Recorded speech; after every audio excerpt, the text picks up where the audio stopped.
Welcome, everyone. Glad you guys had time to attend our webinar here today. We're going to hear from Cory Eslinger today about evaluation. He's going to talk to us quite a bit about that. And then at the end of our webinar, we are going to have a drawing for a $50 Amazon gift card. So with that, I would like to turn it over to Cory so that he can teach you guys a little something about the strategic prevention framework.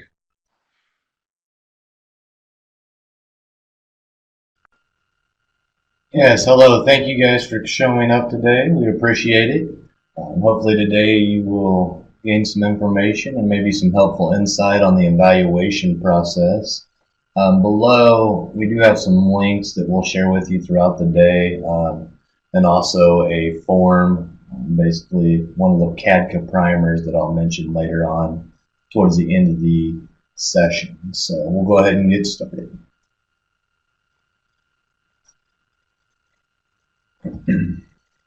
Right.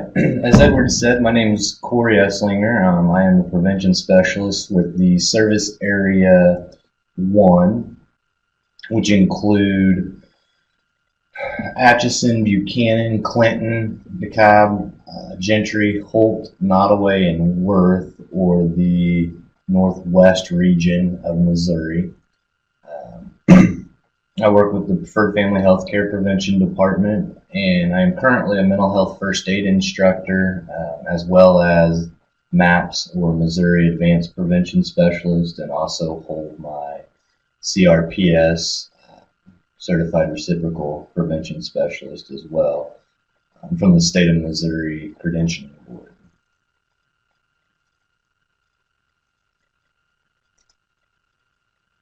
So before we get started, what we're going to do is take a short little poll. With this, why is evaluation important, or better yet, we mostly have a general idea.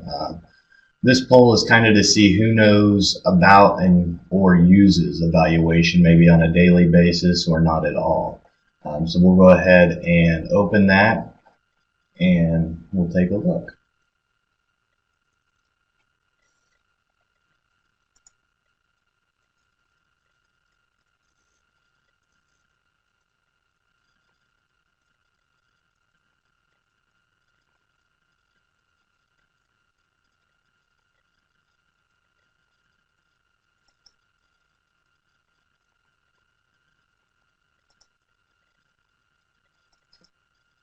Go ahead and take a look here, and it looks like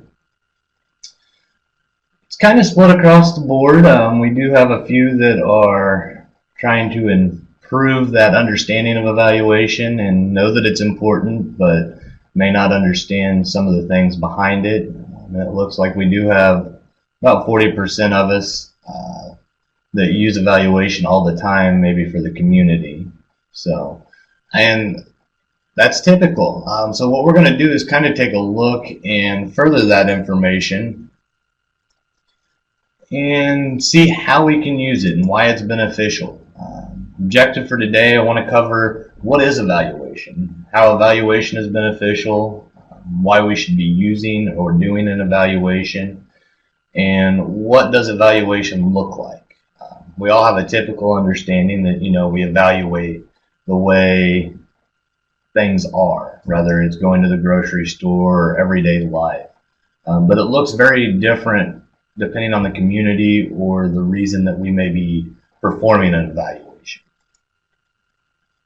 There's 5 functions of evaluation, and we're going to kind of look briefly at those and then also talk a little bit about the tangled language. I think with our strategic prevention framework, the big word most of us come to know, but there's a lot of different terminology that may be used to express the same thing. So we'll take a general look at that as well.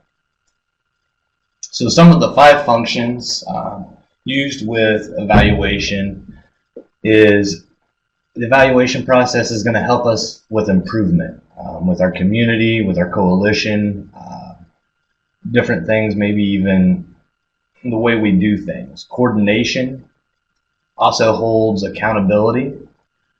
for maybe certain tasks that were designated to certain people in a group or that community. And it also lets us know we got to celebrate something.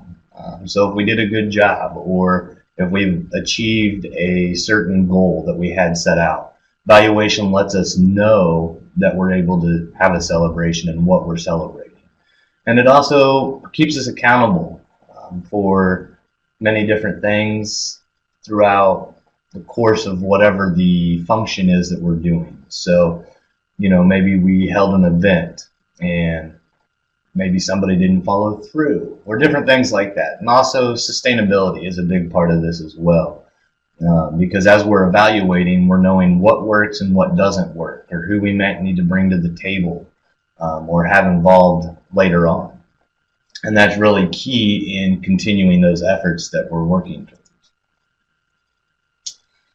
Another chance for another poll here. With this one, we are going to look at the language a little bit and what word or phrase do you use for evaluation. So when we're talking about evaluation, where you're trying to explain that to somebody near and dear to you or in your community, what words or phrase do you use for evaluation?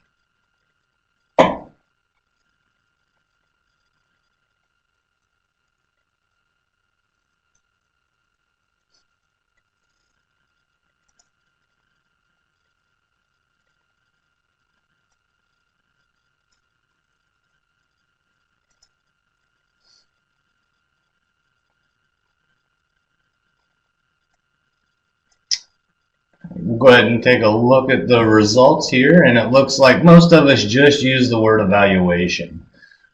And that's okay.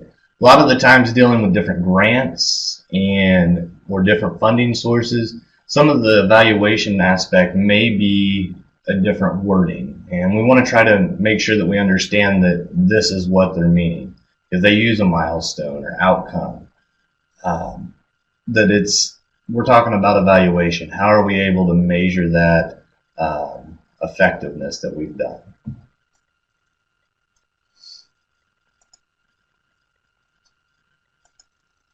So I really enjoy this slide. We have our English evaluation. Everybody knows that. Spanish, French. We want to establish that common ground with whether it's our community, our stakeholders, coalition members. We all come from different backgrounds, different cultures, and this is where that culture piece starts to come in as well. Establishing a common ground, common knowledge of the word. So if we were going to use evaluation, make sure that we define it, and then be able to use it throughout everything that we work with. So we don't want to use evaluation in the beginning, and then by the time we're done, we're talking about milestone or a result. We want to continue to use that common word all the way through the process. And that'll limit the availability of maybe confusion with others. And also here, I'd like to point out, this is where if we're working with different funders and we're trying to explain to the coalition what they're wanting, we can kind of be that liaison between them, the funding source, and our community that we're interacting with.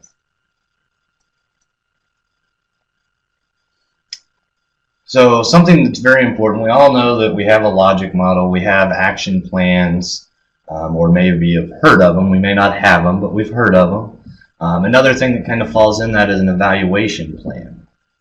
We need to have a process set up so whenever we do an event or do different activities throughout the year, how are we evaluating? Yes, most of us will maybe hand out a paper survey at the event and get it back and then look it over, but do we ever really discuss it? Is there a group that's ever involved with breaking it down and looking at maybe some of the good things that were noted and actually utilize that to benefit maybe further programming or redo the way that it's done next year? So when we're looking at developing that, we want to know, who do we want to involve in that process? Who can we use that may be beneficial? It could be a volunteer group. It could be members of the coalition or members of a planning committee, the community. A lot of different people could have their hands in this. One thing that's kind of important is at the bottom there, I have professional. Sometimes that's something that we need to have to better understand some things. I think it's key to have the coalition members part of that, but maybe have some professional insight on that when we're looking at bigger and larger projects. Having somebody that's able to come in and professionally assess or evaluate how a program or activity went on a larger scale. Because sometimes, small events, most of the time we can kind of figure out hearsay or different, we were there, help run the event, and kind of get some feedback that way, as well as those paper copies. But it's important to be able to bring that back and discuss it and really talk about how it went. So some of the questions to ask when we're looking at maybe developing that plan, that evaluation plan or group, being conscious of what we know. So a lot of the times working with grants, working with different numbers, we tend to end up with graphs and numbers and information on the left side. Looks very in-depth, very important, which is good. However, we need to look at our audience. Who cares about what we're doing, what information we need, and what do they care about? So, we're going to talk about rhinos for some odd reason, but they're more interested in tigers. That's something that's important for us to know. So when we're looking at, I'm going to use daddy-daughter dances, for example. If they want to know, how many pamphlets were picked up at a booth that was set up there, versus that's what we want to know, versus the community wants to know, how big of a success it was, how many dads and daughters were there, certain things like that. So it's really important that we know what the community is that we're talking to, what they care about, what they want to know, and where is the information? Do we know how to find it? We have a lot of that, rather it be, like I said, paper surveys or different statistical measures with the Missouri Student Survey, for example, pulling information from there. And then knowing how you will get it. Is that something that you're going to hire a professional to help you with the evaluation? Whether it's doing a community assessment in your community to better understand and monitor the change, or doing, like I said, those paper copies. And then how will we share it? How do you present the information and bridge that gap if it's very specific information? And I put the two graphs up here just because a lot of the times we need to convert things from the left side over to the right. Break it down, make it very simple, very easy for anybody to understand. And a lot of the times we have that big gap there of trying to explain things. So I think if you keep in mind these 5 questions, that'll help in the long run when we're trying to share the information, get the information, and looking at all the different aspects of what do we need to share and let our community be aware of about what happened.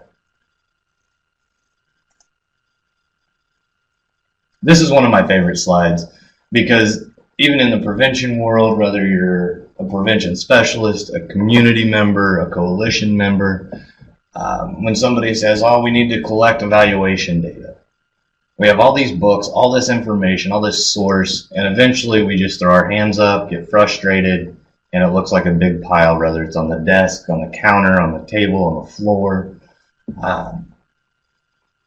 But it's still important. So we still have to look at it. Collecting that evaluation data helps us process information, monitor maybe the events or activities that we are doing, and also lets us look at outcomes, knowing if these outcomes are important. So logic models. For those that attended our last webinar, Edward did on assessment. He started a little bit on the logic model. and I'm going to give a little more in that. So when it comes to evaluation, we create our logic model, we have our problem, we know what a problem is in our community.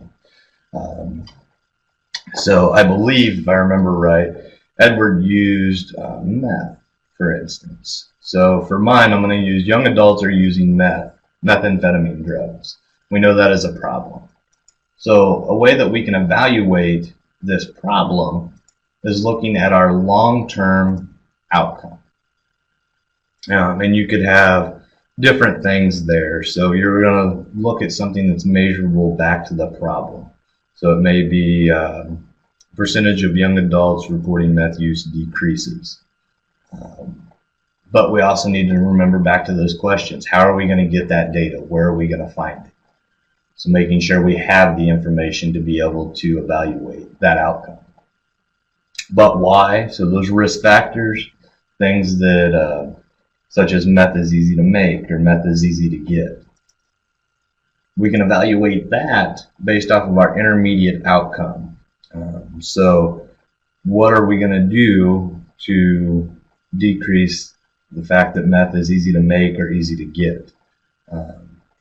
And how do we monitor that? Where are we going to find that information to support that? And then most of the time, we're going to have to watch this over a period of time to evaluate it.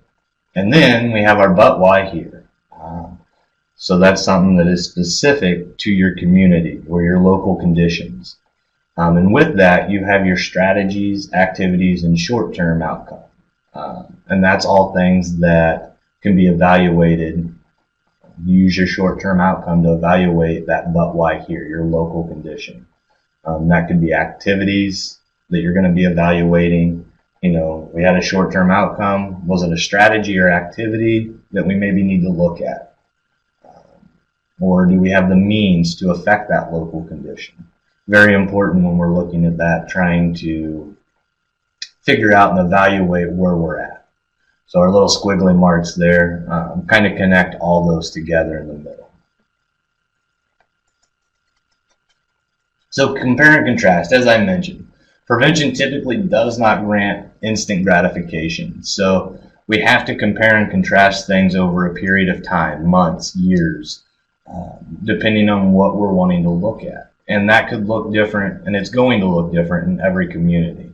So you have your problem, and then you start to spin off of that and have, what are we going to do to combat that? What activities or strategies are we going to use? You look at that on a yearly or monthly basis, depending on how frequently you're having these activities or these events. So those with the opioid epidemic, having permanent drop boxes. You know, how effective is that? The location of it, are we pulling in enough medication that we think is significant? And that's going to depend upon what you classify as significant amounts.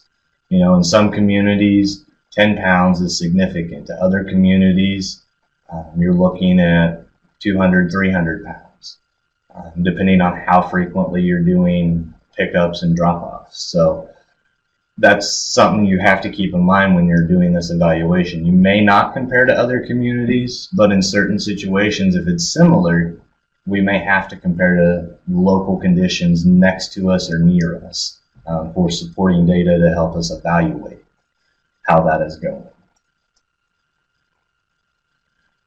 And doing all of that will help us with these 5 functions. Being able to increase that improvement, whether it's the event, like I said before, the activity or the way that we do things. And when we compare and contrast some of that, it looks at maybe that sustainability or celebration aspect. You know, if we've decreased something at a local condition, that's something to be celebrated. Do we put it on Facebook? Do we put it in the local news? Have a celebration with the coalition in the community? Celebrating those things and recognizing those is part of that evaluation process. And a lot of the times we don't look at it as that way. So using evaluation data, we can use it internally within our organization or our group or our community, and we can also use it externally. So using it with the community or the people that attended the event. A lot of the times we have local events, but people from surrounding communities come in. And then looking at part of the evaluation, a lot of this with the difference that we can make, we don't typically think of as an evaluation process. So when you're looking at evaluation, what difference did you make doing that event or doing that activity? Really biting down and going, what did we change or what did we contribute to changing? So internal evaluation, structure, how the event was laid out, assignments, who had what duties when it comes to setting up, tearing down, or running it. What activities did we hold or do or complete? Maybe it was bringing in a speaker, or maybe it was something done at the school. And then individuals involved, who on the coalition or in the community was involved with what we were doing. And I like to compare these with the five senses. So a lot of the times when we go to an event, we have sight, hearing, taste, smell, touch. Right there, then it's instant gratification. We're in the moment. If somebody's running the door or setting up, we see all this stuff immediately, and it's always running through our head. Sometimes it's really hard to step back and really look at things from the outside perspective looking in. And sometimes that's that external that we need to go with our internal evaluation, because we are very critical of ourselves, and sometimes seeing it from another perspective is very beneficial to help us point out some good things. So, like I mentioned, what difference did we make? What was achieved? What did we accomplish? And what difference did we really make? And that's something to look at, no matter whether it's a current event, upcoming event, a past event. What difference did we make? We held this daddy-daughter event. What difference did we make? What change did we affect? Did we accomplish anything? And those are very important key parts when looking at this evaluation process, is knowing what we had our hand in. What did we do? A lot of the times this part gets looked over, and this is where some of that accomplishment and celebration can come from. So with that, we're going to throw up a short answer poll. And what difference can you make? Or what difference have you made? This could be with a current event. This could be with maybe an event that just happened, or maybe one that you are planning. What difference can you make in your community, or have you made in your community? And I'll give you guys just a couple moments to type in that answer. It can be brief, however you feel is necessary for this answer. So.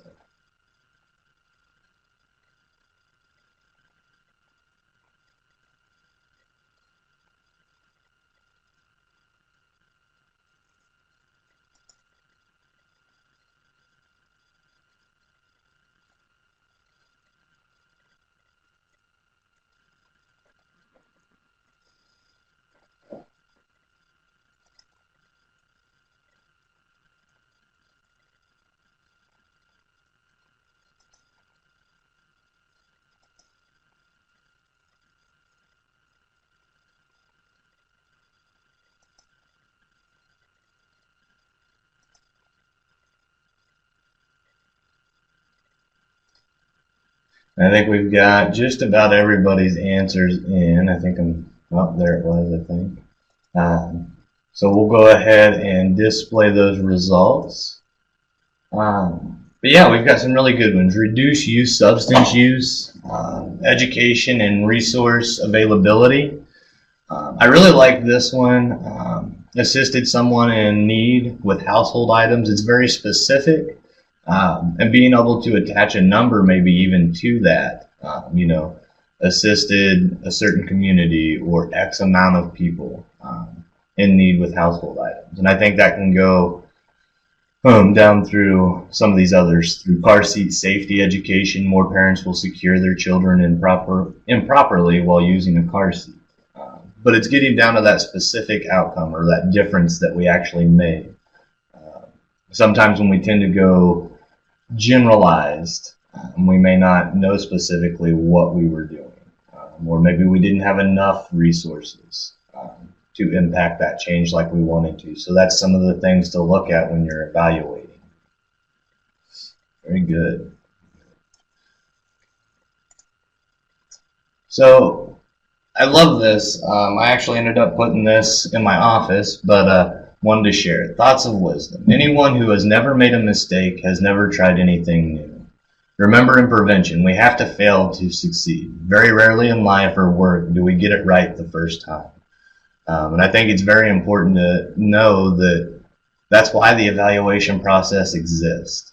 We have to be able to look back at what we've done. It's the only way to make things better is if we look at what we've done, look at the things that were good, the things that were bad. Because I think everybody in prevention or that works in community and has a passion for making things better, we all want that magic wand to wave and make things all great and rainbows and everything better just like that. So it's something to be aware of. We may have an event, but that's why we evaluate it, because we have to not be afraid to try new things and see if it works. And sometimes we get stuck in the whole copy and paste. So the last little part of this, external evaluation. And I'm going to end today on this.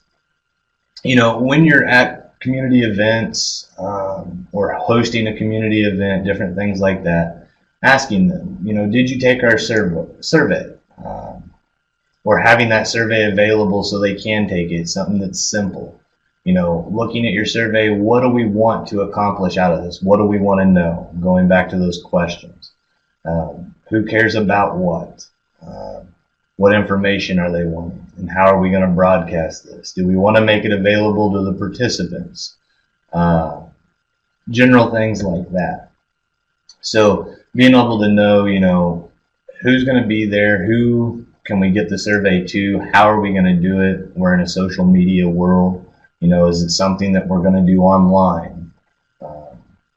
And sometimes that's the hardest thing figuring out, is getting people to take those surveys to get us our feedback on evaluation, to know how the event went.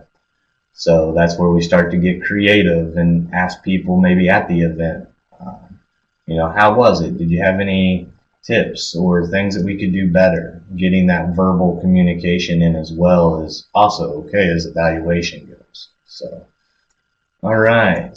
So with that, I do want to point out, thank you guys for attending today. We do have a survey as well for the presentation. And we ask that you guys do fill that out so we can practice our evaluation skills as well as our prevention department. So we thank you. I will go ahead and put up the last slide here. It does have some contact information, my email, phone number, different things like that. And then I do have, as I said, a key part here. We do have a form. This is an evaluation primer. It's basically everything that is used to base a lot of the information that we talked about today, and it also has more, but it is a digital copy of the evaluation primer from CADCA. It has a lot of beneficial information and a lot more in-depth information from what we covered today, so feel free to use that as a resource and to work through evaluation with your community, your group, and however you see fit on that. So at that point, what I'm going to do is I will go ahead and open it back up and do any questions, comments. We have our chat box open. If you guys have any comments, questions, feel free to put those in there, and we'll give you guys just a few minutes for that if you need to, and then we will get ready for our drawing.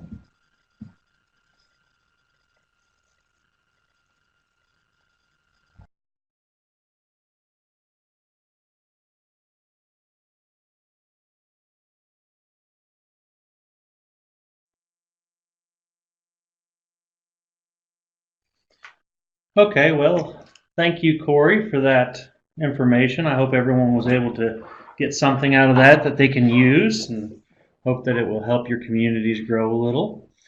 At this point, I am going to ask everyone if they would look over our survey. I'm going to go ahead and put that up right now while I do the names for the drawing.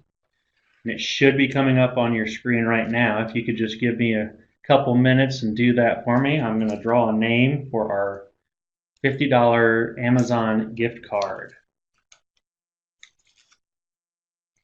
And it looks like the winner is Tom. So, Tom, if I could get your name and email address, you can put it in that chat box there. Then I will get that Amazon gift card for you. And again, I want to thank everybody for attending our webinar today. And I hope that you will come back for our next one, which will be on capacity, I believe.